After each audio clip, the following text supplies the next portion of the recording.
রোকসানা, আপনি জানতে চেয়েছেন বর্তমানে অতিমাত্রা বিবাহ বিচ্ছেদ হওয়ার কারণ কি এবং এর প্রতিকার কি? কোনো অপরাধের শাস্তি দুনিয়াতে পেয়ে থাকলে তার শাস্তি কি আবারও আখিরাতে ভোগ করতে হবে? আমি আর্টিফিশিয়াল ফুল দিয়ে গহনা বানিয়ে বিক্রি করি। এসব ৯৫% মেয়েরা গায়ে হলুদের অনুষ্ঠানে পরে থাকে। এই ব্যবসা কি আমার জন্য হালাল হবে? তাহলে আর বিলম্ব না করে চলুন আমরা প্রশ্ন উত্তরের আলোকিত ভবনে প্রবেশ করি।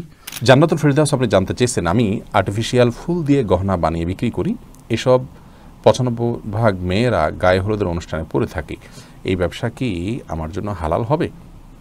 আর্টিফিশিয়াল ফুল দিয়ে গহনা বানিয়ে আপনি যদি বিক্রি করেন, মৌলিকভাবে এটাতে নিষিদ্ধ হওয়ার কোনো কারণ আমি দেখছি না। কারণ আর্টিফিশিয়াল ফুল, এটাকে আমরা সে অর্থে প্রতারণা বলতে পারবো না যে অর্থে প্রতারণা হলে সেটি নিষিদ্ধের আওতায় পড়বে, কারণ এখানে কেউ ক্ষতিগ্রস্ত হচ্ছে না, বরং আমাদের সমাজে সবাই এটা জানেন, এটা ওপেন সিক্রেট। আর শরীয়তের কোনো কোরআন এবং হাদিসের কোনো নির্দেশ বা নিষেধের আওতায় এটি পড়ে না, যার কারণে এটি মুবাহ এবং জায়েজ একটি কাজ ইনশাআল্লাহ বিইذনিল্লাহ। আর এইটিকে যদি ব্যবহার করে কেউ অসৎ জায়গায় গুনাহের কাজে, তাহলে সেক্ষেত্রে এটা একান্ত তার উপরে বর্তাবে। বরং এটা যেহেতু ভালো মন্দ সব ক্ষেত্রে ব্যবহার করার মতো সুযোগ রয়েছে, সেজন্য এটির ব্যবসা করলে ইনশাআল্লাহ আপনার জন্য গুনাহের কারণ হবে না। এমনকি বিবাহের কোনো অনুষ্ঠানে করলেও যে বেপর্দা হয়ে ব্যবহার করতে হবে এমনটি তো না, কেউ পর্দার সাথে ব্যবহার করতে পারে। সেজন্য এটি ইনশাআল্লাহ বিইذনিল্লাহ আপনার জন্য গুনাহের কারণ হবে না। রোকসানা, আপনি জানতে চেয়েছেন বর্তমানে অতিমাত্রা বিবাহ বিচ্ছেদ হওয়ার কারণ কি এবং এর প্রতিকার কি? একেবারে মৌলিক কারণ যেটিকে আমরা বলতে চাই এবং প্রধান কারণ বলতে চাই, তা হলো আজ আমাদের মধ্যে দিন চর্চা এটা একেবারে কমে গেছে। স্বামী স্ত্রী উভয় যদি দিন চর্চা করেন, কোরআন এবং হাদিসকে অনুসরণ করেন, আল্লাহ রাব্বুল আলামিন এবং তার রাসূল সাল্লাল্লাহু আলাইহি সাল্লামের আদেশ নিষেধকে যদি ফলো করেন, মেনে চলেন, ইনশাআল্লাহ বিইذনিল্লাহ তাদের মধ্যে বিবাহ বিচ্ছেদ তো পরের কথা, কোনো সমস্যাই এই জাতীয় পর্যায়ে যাবে না ইনশাআল্লাহ বিইذনিল্লাহ। আপনি একটু যদি যাচাই করেন আপনার আশেপাশে, দেখবেন বিবাহ বিচ্ছেদের যে হার আমাদের সমাজে অত্যন্ত ভয়ঙ্করভাবে বেড়ে চলেছে। এর মধ্যে স্বামী স্ত্রী উভয় দিনকে প্র্যাকটিস করার চেষ্টা করেন, এরকম পরিবার খুবই নগণ্য সংখ্যক পাবেন না আমি তা বলবো না, কিন্তু যেটা পাবেন সেটা সংখ্যায় একেবারে স্বল্প হবে। এর অন্যতম একটা বড় কারণ হলো যে একজন মানুষ যখন নিজেকে আল্লাহ এবং তার রাসূল সাল্লাল্লাহু আলাইহি ওয়াসাল্লামের কাছে ন্যস্ত করেন, তখন তাকে ধরার একটা জায়গা থাকে, তাকে সংশোধনের একটা জায়গা থাকে, তাকে তার কাছে আর্গুমেন্ট পেশ করার একটা সুযোগ থাকে। কিন্তু যখন কারোর অভিভাবক হিসাবে তিনি আল্লাহ রাব্বুল আলামিনকে পরিপূর্ণভাবে গ্রহণ করতে পারেন না, তখন কিন্তু সংকটটা মূলত দেখা দেয়। এই জন্য আমাদের সমাজে দিন চর্চা বৃদ্ধি করা হলো এই সমস্যা থেকে উত্তরণের প্রধান উপায়। স্বামী স্ত্রী উভয়ের মধ্যে থেকে যদি যে কোনো একজন এর দিনের বুঝ না থাকে, তারপরে কিন্তু এটি ব্যাপক আকারে সমস্যা দেখা দেয়। এজন্য মৌলিকভাবে আমরা আল্লাহ তাআলার কাছে সারেন্ডার করছি কিনা, প্রকৃত মুসলিম হচ্ছে কিনা, এই বিষয়টি যদি নিশ্চিত করতে পারি এবং এটি যদি আমাদের ভিতরে আমরা আনতে পারি, ইনশাআল্লাহ বিইذনিল্লাহ দেখবেন বিবাহ বিচ্ছেদের হার অনেকখানি কমে যাবে। এর পাশাপাশি আমরা পাত্রপাত্রী নির্বাচনের ক্ষেত্রে উভয় পক্ষ আমরা ভুল করি এবং পার্থিব বিষয়গুলোকেই বড় করে দেখি, এবং এ বিষয়ে আমরা যত কথাই বলি না কেন, আমরা যারা দিন প্র্যাকটিস করার চেষ্টা করি তারাও বাস্তব ক্ষেত্রে গিয়ে দেখা যায় নিজের মেয়ে বিয়ে দিতে গিয়ে, নিজের ছেলেকে বিয়ে করাতে গিয়ে আমরা আমাদের তথাকথিত সামাজিক স্ট্যাটাস বা জাগতিক বিষয়গুলোকে, চেহারা সৌন্দর্য, অর্থকড়ি এবং তার সামাজিক যে অবস্থান, সে বিষয়গুলোকে আমরা বড় করে দেখি।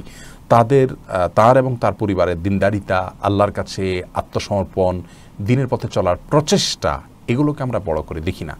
এই বিষয়গুলোকে যদি আমরা সংশোধন করি, নবী সাল্লাল্লাহু আলাইহি ওয়াসাল্লাম বলেছেন ফাজফার বিজাতিদ দ্বীন, বিবাহের ক্ষেত্রে তুমি জিতবা দিনদারিতা দেখে বিয়ে করে তুমি জিতবা এবং এটা জেতার চেষ্টা করবে, এটা নবী সাল্লাল্লাহু আলাইহি ওয়াসাল্লামের নির্দেশনা।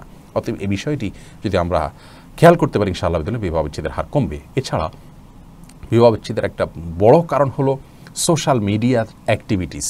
যারা নিজেদেরকে নিয়ন্ত্রণ করতে পারেন না, প্রবৃত্তিকে কন্ট্রোল করার মতো ক্ষমতা নাই, তারা সোশ্যাল মিডিয়াতে খুব বেশি অ্যাক্টিভ হয়ে গেলে সেগুলো কিন্তু পরিবারগুলো ভাঙনের পর্যন্ত গড়িয়ে যায় এবং বিবাহ বিচ্ছেদের দিকে চলে যায়। এটা পুরুষ নারী সবার ক্ষেত্রে সমানভাবে প্রযোজ্য। এজন্য যারা নিজেদেরকে নিয়ন্ত্রণ করতে পারেন না, পাপের কাছ থেকে বাঁচিয়ে রাখতে পারেন না, এবং নারী হিসাবে যে আত্মসম্মান বোধ, পুরুষ হিসাবে যে আত্মসম্মান বোধ থাকার কথা, তাকওয়া থাকার কথা, সেটা ধরে রাখতে পারেন না এবং সোশ্যাল মিডিয়াতে গিয়ে গোপনে পাপে লিপ্ত হয়ে যান, এরকম যদি হয় তাহলে সেক্ষেত্রে কিন্তু বিবাহ বিচ্ছেদের হার বাড়বে। এই বিষয়টিকে কন্ট্রোল করতে না পারলে আপনি সোশ্যাল মিডিয়া থেকে নিজেকে দূরে সরিয়ে রাখবেন। এটা হলো বিবাহ বিচ্ছেদের হার কমানোর জন্য আমাদের সমাজে সাধারণভাবে একটা নির্দেশনা করা এবং হাদিসের আলোকে আমরা পেশ করতে পারি বিনয়ের সাথে। কারণ আমরা দেখি যে সোশ্যাল মিডিয়ার অ্যাক্টিভিটিসের কারণেও কিন্তু বিবাহ বিচ্ছেদের হার অনেক বেশি বেড়ে চলেছে। সর্বশেষ কথা হলো তাকওয়া সার্বিকভাবে চর্চা করতে হবে, অল্প তুষ্ট থাকার চেষ্টা করতে হবে। স্বামী হোক আর স্ত্রী হোক, তিনি যখন অন্যতে আসক্ত হন, অন্যকে দেখে অবৈধ স্বাদ নেন, সেটা ছবি দেখে হোক, ভিডিও দেখে হোক, বিভিন্নভাবে হোক, তখন তার যে বৈধ সম্পর্ক আছে সেখানে ফাটল ধরে, সেখানে বোঝাপড়ার গরমিল হয়, সেখানে আত্মতুষ্টির অভাব তৈরি হয়। এটা খুবই স্বাভাবিক একটি বিষয়। এই জন্য এগুলোকে নিয়ন্ত্রণ করা অভ্যাস আমাদের মধ্যে গড়ে তুলতে হবে। আল্লাহ তাআলা আমাদেরকে তৌফিক দান করুন। এর পাশাপাশি আমরা জানি যে আমাদের সমাজে ইন্ডিয়ান বিভিন্ন সিরিয়ালগুলো দেখার যে একটা অভ্যাস আমাদের সমাজে আছে, নারী পুরুষ সবার মধ্যে, এগুলোরও কুপ্রভাব আমাদের মধ্যে পড়ে। কারণ এগুলো দেখে বিবাহ বিচ্ছেদ, পরকীয়া, এগুলোর বিভিন্নভাবে সেগুলো কেমনভাবে উপস্থাপন করা হয় যে মানুষ সেদিকে ঝুঁকে পড়ে এবং নিজের মধ্যে সেটাকে প্রয়োগ এবং অ্যাপ্লাই করতে শুরু করেন। এগুলোরও কারণে বিবাহ বিচ্ছেদের হার অনেক বেশি বাড়ছে। আল্লাহ তাআলা আমাদেরকে হেফাজত করুন। এরপরে প্রশ্ন করছেন ফাতেমা বিলকিস, আপনি জানতে চাইছেন চাকুরিতে বিশেষ কোনো দিবস পালন করা বাধ্যতামূলক করা হলে করণীয় কী? চাকুরিতে যদি কোনো বিশেষ দিবস আপনাকে পালন করতে হয়, যে দিবস পালন করাকে শরীয়ত সমর্থন করে না, এরকম যদি কিছু হয়, তাহলে সেই ক্ষেত্রে আপনি বাধ্যতামূলকভাবে সেটি পালন করার কারণে ইনশাআল্লাহ বিদিনিল্লাহ আপনি গুনাহগার হবেন না। কারণ আল্লাহ রাব্বুল আলামিন কোরআনে কারিমে বলেছেন, লা ইউকাল্লিফুল্লাহু নাফসান ইল্লা উসআহা, কোনো মানুষকে আল্লাহ রাব্বুল আলামিন তার সাধ্যের বাইরে কোনো কিছু চাপিয়ে দেন না।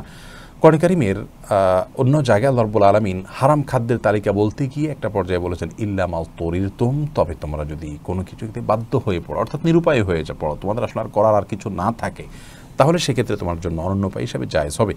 তো চাকরি করতে গিয়ে যদি আপনি আসলে এই চাকরি ছাড়া আপাতত দৃষ্টিতে আপনার জন্য ভালো কোনো বিকল্প নেই এবং আপনি চাইলেও যেখানে যাবেন কমবেশ এ ধরনের বিষয়গুলো এড়ানোর সুযোগ নাই, যদি সমাজ এরকম পর্যায়ে চলে যায়, তাহলে সেক্ষেত্রে আপনি বাধ্যতামূলক করার কারণে এবং আপনি সেই নিষিদ্ধ কাজের প্রতি আপনার সন্তুষ্টি না থাকার কারণে ইনশাআল্লাহ বিদিনিল্লাহ আল্লাহ তাআলা আপনাকে গুনাহগার করবেন না।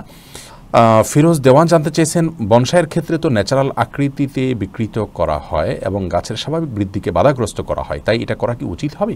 এ বিষয়ে আমরা আমাদের আগের ভিডিওতে বিস্তারিত বলার চেষ্টা করেছি বনসাই সম্পর্কে। দেখুন, আমাদের কাছে যদি কারোর কাছে দেখতে খারাপ লাগে বা আমাদের কাছে মনে হয় যে বিষয়টি গাছের স্বাভাবিক যে বৃদ্ধি হওয়া সেটাকে আটকে রাখার প্রচেষ্টাটা মানে খারাপ লাগে আপনার মধ্যে, তো আপনি করবেন না। কিন্তু আমরা এটাকে নিষিদ্ধ বলতে হলে শরীয়তের নির্দেশনা থেকে নিষিদ্ধ হওয়ার কোনো প্রমাণ আমাদের কাছে থাকতে হবে, সেটা ছাড়া তো আমরা নিষিদ্ধ করতে পারি না। আল্লাহ বলেছেন কোরআনে কারিমে, লিমা তুহাররিমু মা আহাল্লাল্লাহু লাক, যেটা আল্লাহ রাব্বুল আলামিন তোমার জন্য হালাল রেখেছেন সেটাকে তুমি কেন হারাম করছো? অর্থাৎ আল্লাহ তাআলা, আমরা আগেই বলেছি যে আল্লাহু ফিল আশিয়াল ইবাহা, জাগতিক জগতে যত কিছু সৃষ্টি করেছেন সবগুলো আমাদের জন্য মুবাহ রেখেছেন, শুধু যেগুলো নিষেধ করেছেন সেগুলো ছাড়া। এবং কোনো কিছু আছে যেগুলোকে নীতিমালার মাধ্যমে মৌলিক কোনো নীতির আওতায় আল্লাহ তাআলা নিষেধ করেছেন।